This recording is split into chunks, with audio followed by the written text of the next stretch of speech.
Desde el inicio de la guerra en Ucrania, aquel histórico 24 de febrero, Rusia ha sufrido bajas realmente sensibles.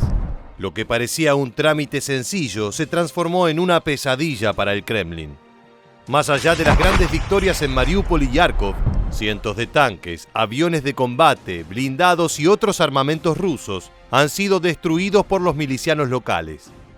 Pero no solo las pérdidas materiales son dolorosas. Durante el conflicto han muerto alrededor de 18 oficiales rusos de alto rango, entre los que se encuentran una docena de generales.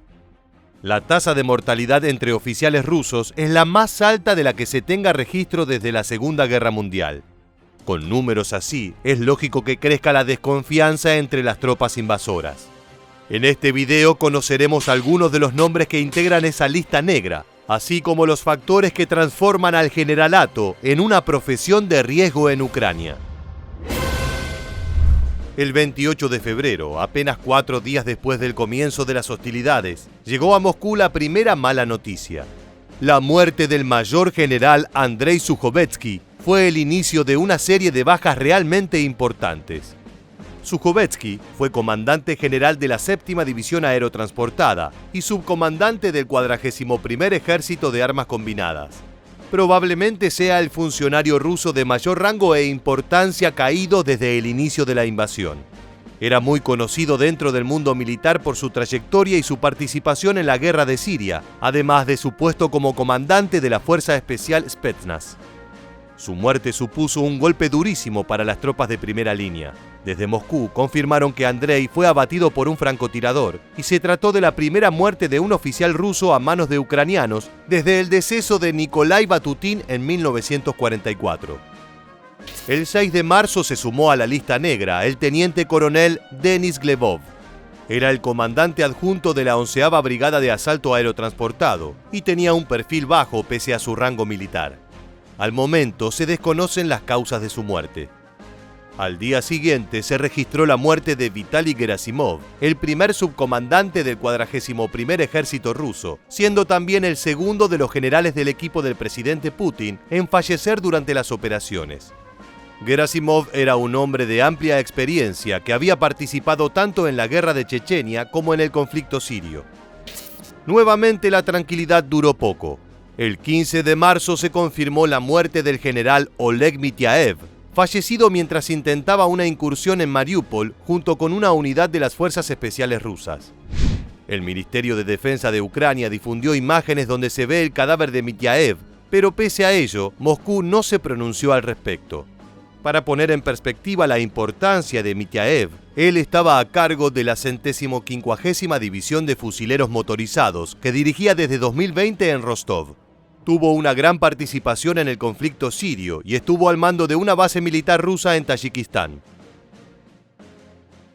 Otra de las bajas sensibles sufridas por el frente ruso fue la del teniente general Andrei Mordichev, quien fue abatido a fines de marzo mientras atacaba el aeropuerto de Chornobaivka.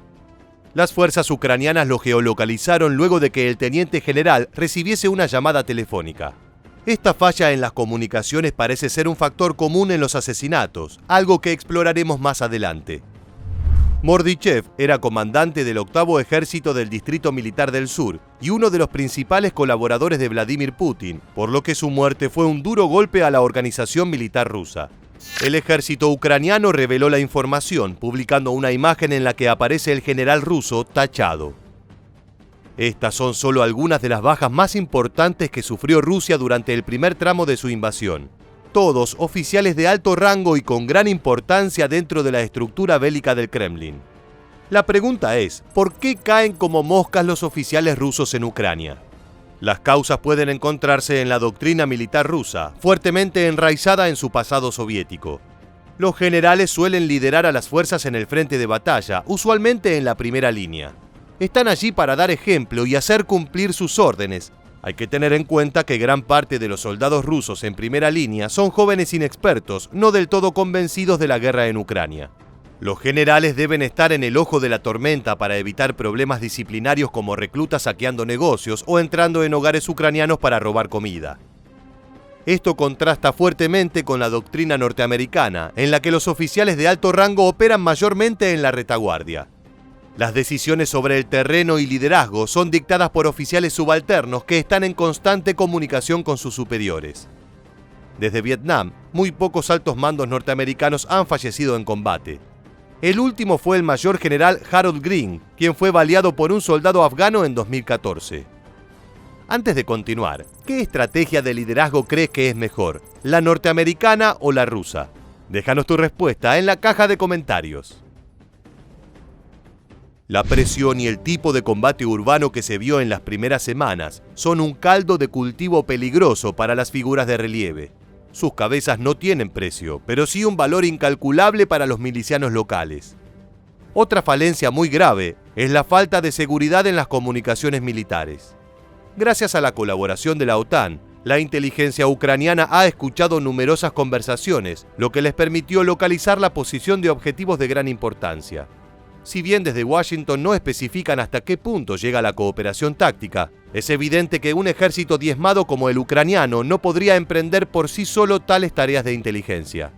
Los ucranianos saben que el ejército ruso se estructura con un enfoque de liderazgo, donde los generales y oficiales de alto rango ocupan un lugar fundamental en el funcionamiento.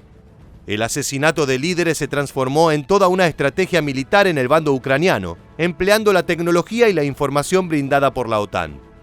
También se ha señalado que ante los pobres resultados, desde el Kremlin se ha presionado fuertemente a los generales para lograr victorias importantes y tomar ciudades de relevancia estratégica. Esto empuja a los oficiales de alto rango a arriesgarse más de la cuenta, con la intención de que sus subordinados hagan lo mismo y subir la moral de los soldados ante la gran cantidad de bajas. Una cualidad particular del ejército ruso es la endémica falta de oficiales intermedios. Esto genera un mayor número de responsabilidades y obligaciones. En ellos recaen todas las decisiones a realizarse en el terreno de batalla. En ese sentido, el ejército norteamericano tiene un funcionamiento más orgánico, con gran número de oficiales intermedios en constante comunicación con los altos mandos. Algunas fuentes occidentales afirman que el riesgo no solo es que los generales están cayendo como moscas en el frente de batalla, sino que se está produciendo una puja entre la cúpula en Moscú. Concretamente, se habla de hasta 8 generales destituidos por el presidente Putin debido al crecimiento incesante de pérdidas, aunque esta información hay que tomarla con pinzas, ya que se trata de especulaciones. Como hemos visto a lo largo de esta guerra, la información cruzada es un arma más para socavar la moral en el enemigo. Cuando acabe el conflicto en Ucrania, más allá de los armamentos perdidos, Rusia deberá emprender una reestructuración profunda de sus fuerzas para que los grandes golpes recibidos no dejen secuelas duraderas. Por el momento, los oficiales de alto rango siguen siendo uno de los objetivos prioritarios de los milicianos ucranianos. Si te gustó este contenido, te invitamos a suscribirte al canal y activar las notificaciones. También te dejamos enlaces a otros videos sobre la guerra en Ucrania en el comentario fijado y en la descripción. Gracias por acompañarnos hasta el final y nos reencontraremos en los próximos videos de Militarmente.